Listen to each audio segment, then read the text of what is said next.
Hello friends, welcome to T Academy YouTube channel.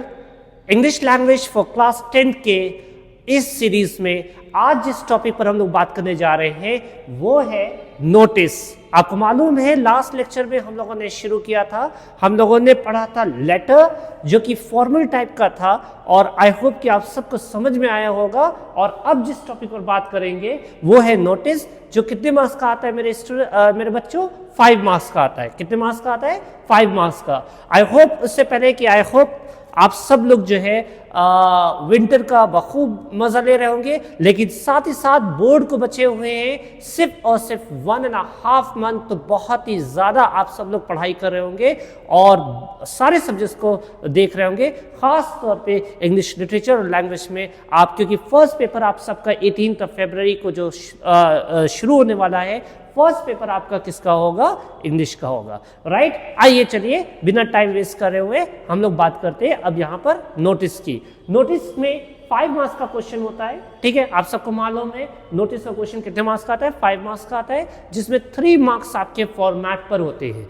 आइए तो notice देखिए, स्पेशली 2 तरह की नोटिस आपको पढ़नी चाहिए या देखने को मिलती है क्लास 10 में। वो 2 तरह की नोटिस कौन सी है?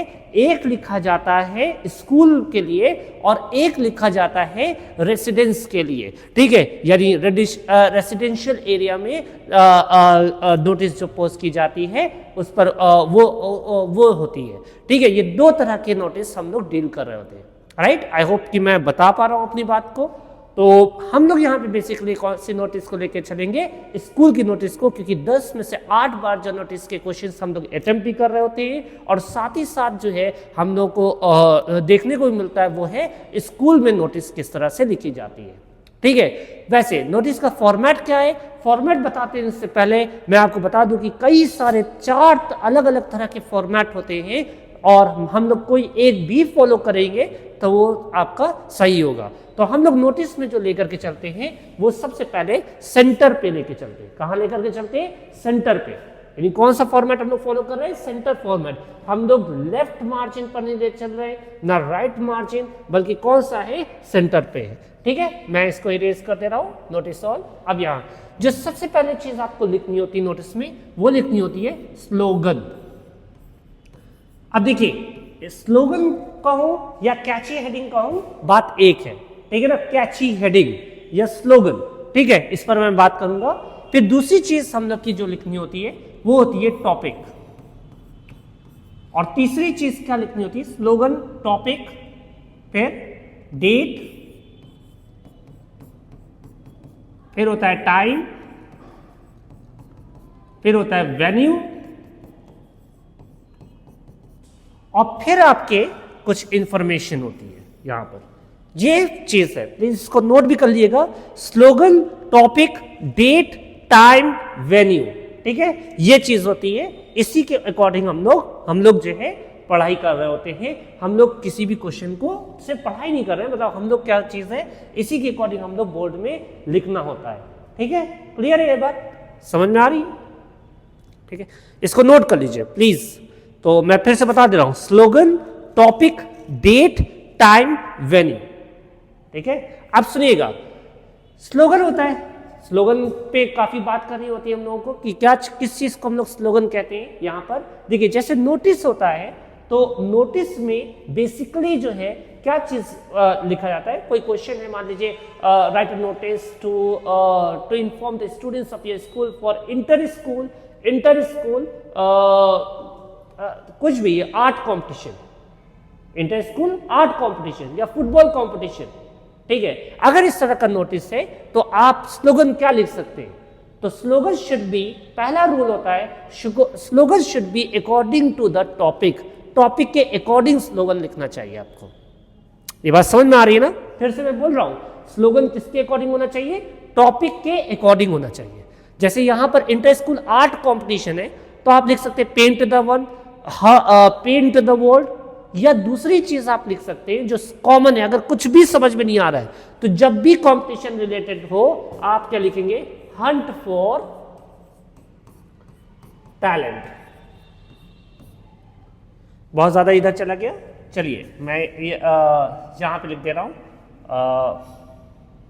इधर लिख दे रहा हूं, Hunt for talent, hunt for talent, ठीक है ना। ये स्लोगन आप लिख सकते हैं, हंट फॉर टैलेंट, ठीक है। चलिए इसको कंप्लीट कर दे रहा हूं, लेकिन अगर आपको दिखे ना तो कोई इश्यू नहीं है, राइट, क्योंकि उधर ही वही चीज है, हंट फॉर टैलेंट है।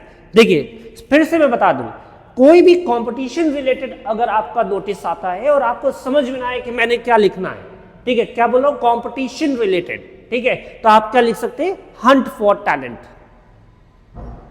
ठीक है, search for talent, hunt for talent है। कोई भी स्पोर्ट्स से रिलेटेड अगर आता है ना, तो क्या लिख सकते हैं आप लोग, बी स्पोर्टी, क्या लिख सकते हैं, B sporty.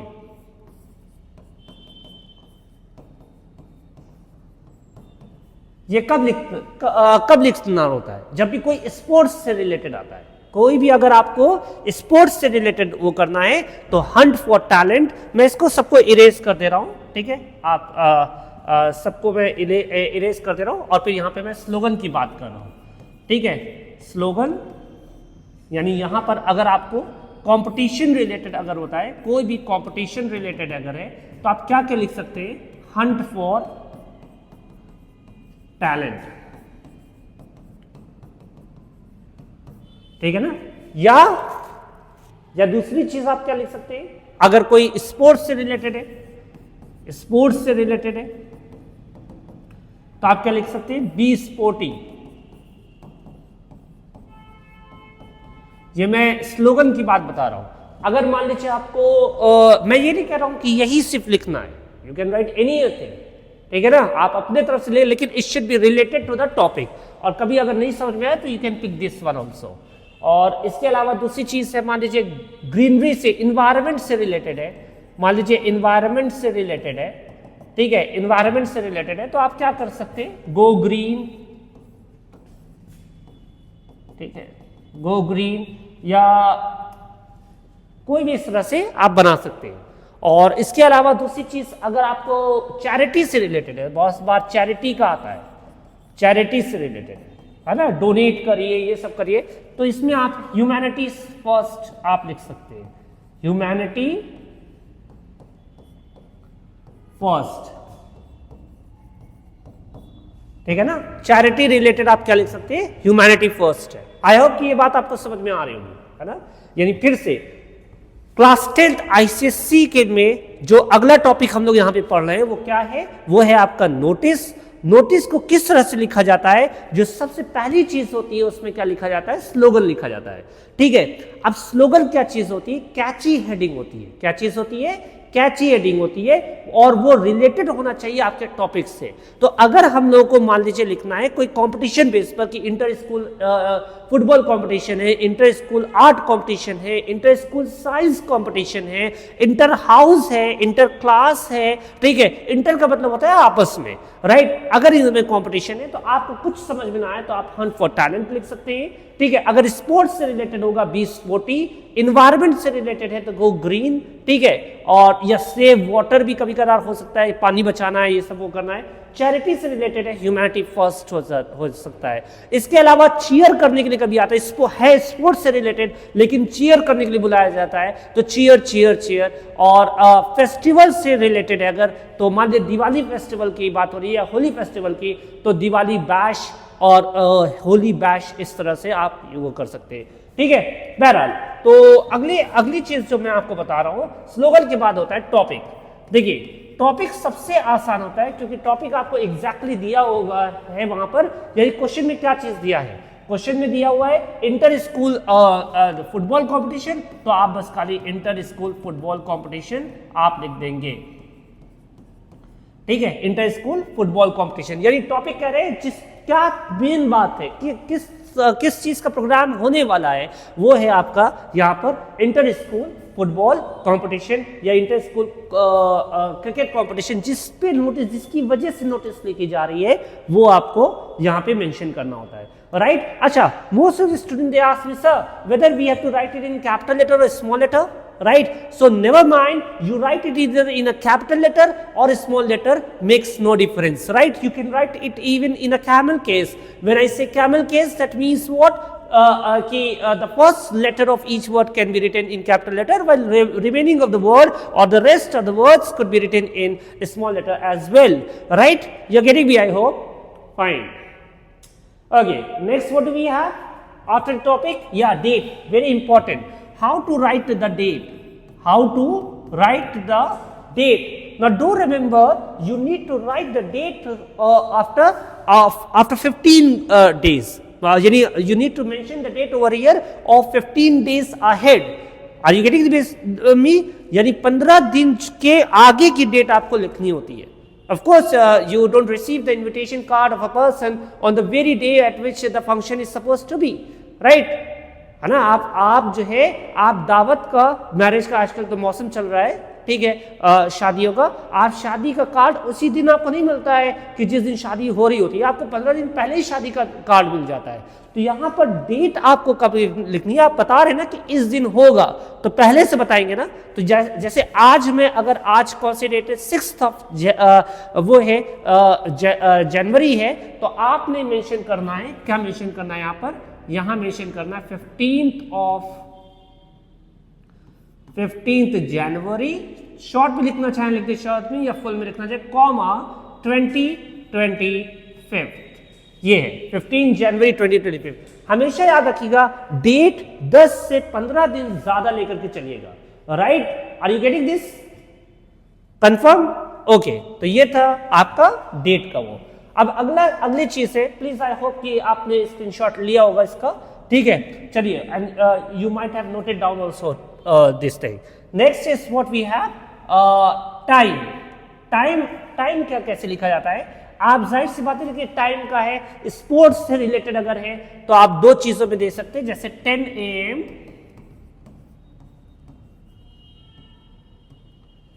to 12 PM. Please आप इसको AM मत लिख दीजिएगा. Most of the students they forget to write, since they have written AM here, they also write AM. 12 AM कुछ और ही बन जाएगा, right? By mistake they write. I know they know it very well, but by mistake. और दूसरी चीज आप लिख सकते हैं, और कुछ ऐसे लिख सकते हैं, जब when you are not sure, ठीक है, 12 noon onwards. This also can be written, ठीक है? 12 PM onwards, 12 noon onwards, 10 AM to 12 PM. There are many ways, but you need to mention it properly. ठीक है? तो डेट इस तरह से, टाइम इस तरह से लिखा जाएगा. तो क्या क्या चीज लिखा जाता है स्टूडेंट्स? Let's recall. सबसे पहले स्लोगन लिखा जाता है, फिर लिखा जाता है आपका डेट, और स्लोगन के बाद टॉपिक, फिर डेट, फिर टाइम. अब आता है venue, which is very very important, and most of the students they make mistake. Venue हमेशा याद रखिएगा, venue is always separated with the comma. Venue हमेशा याद रखिएगा, वेन्यू 2 पार्ट में होता है. कितने पार्ट में होता है? 2 पार्ट में होता है. अगर ये चीज देखिए, हाफ प्लस हाफ, ये मार्किंग स्कीम होती है. तो अगर आपने कॉमा से सेपरेट नहीं किया, you will not get marks, you will get only half mark for it. You are getting this? तो मान लीजिए जैसे फुटबॉल कंपटीशन है, तो आपको कहां पे लिखना होगा, या आपका आर्ट कंपटीशन है, तो आपका कहां पे हो सकता है, आर्ट क्लब, कॉमा, अपने स्कूल का नाम. और देखिए, don't forget to place preposition at, on. On किसके लिए होता है ना? फ्रॉम, ऑन पर्टिकुलर डेट, और फ्रॉम का कब से कब तक, टाइमिंग के लिए फ्रॉम लिखा जाएगा, एट वेन्यू के लिए एट लिखा जाएगा. Don't forget to place this preposition, right? और फिर से मैं बता दूं कि यहां पर क्या है, जैसे आर्ट क्लब आर्ट कंपटीशन होने वाला है, तो art club, comma, your school name, whatever it is, XYZ, right? Clear है? तो ये चीज पूरे उसमें वो रहता है. मैं एक बार लिख करके दिखा देता हूं आपको. यानी सबसे पहले आपने लिखा hunt for talent, hunt for talent. फिर आपने लिखा, मान ली topic name, you can leave a line, you cannot leave, if you don't wish to leave a line, this depends on you. There is no particular format for it. ठीक है? कोई particular format नहीं होता. आप line leave करना चाहें, आप leave कर सकते हैं, आप नहीं लीव करना चाहें, कोई प्रॉब्लम नहीं है. हंट फॉर टैलेंट हो गया. अब आपका टॉपिक आपने लिख दिया inter school art competition, right? Inter school art competition आप मेंशन कर सकते हैं डॉट डॉट डॉट डॉट, ठीक है। और इसके अलावा आपने क्या लिखा, टाइम डेट लिखा लेट्स से 16 जनवरी 2025। और इसके अलावा टाइमिंग लिखा, देखिए ये ऑन लिखना मत भूलिएगा, on 16 January from 12 PM to 2 PM, let's say 12 PM to 2 PM, ठीक है। और इसके अलावा आपने और क्या चीज लिखा, on at art club comma XYZ school. ये जरूर याद रखिएगा, एक तो preposition students they forget, and the second important thing is that they don't mention the venue at मतलब in two separated parts, ठीक है, दो अलग अलग उसमें सेपरेट नहीं करते हैं, जिसका उनको प्रॉब्लम होता है। प्लीज इसको जरूर से वो करिएगा। और फिर लास्ट में आप सिर्फ और सिर्फ इसमें इंटरेस्टेड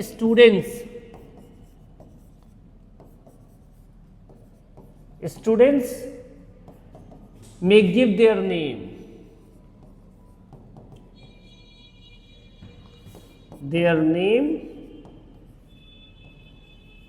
ठीक है, टू द क्लास टीचर, जो भी है to the class teacher dash before